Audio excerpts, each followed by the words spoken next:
انا جاي اطبق شرع الله. جاي تطبق شرع الله؟ جايب معاك صحابك؟ طبعا. طب هات صحابك كده. اتفضل يا عم. تعال. انت جاي تعمل ايه؟ ان شاء الله جاي بشارك في تطبيق شريعة الله. جاي مع مين؟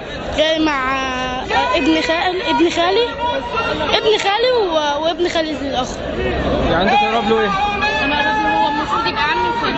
هو يبقى عمك وخالك؟ امه قريبتي وابوه قريب. ثواني بقى عشان افهم الموضوع من الاول ايه بقى؟ هو احنا جايين عشان نتبع الشريعة انا وبابا. انتوا تقربوا لبعض ايه؟ هو ابوي يبقى انا خاله وعمه من ناحيه امه وابوه. امه وابوه يقربوني. يعني انت اخو ابوه واخو امه؟ لا مش اخو ابوه واخو امه. امال ايه؟ امه وابوه ولاد خالي.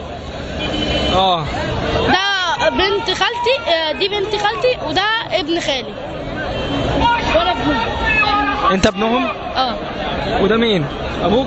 ده ابو ابن جوز اختي.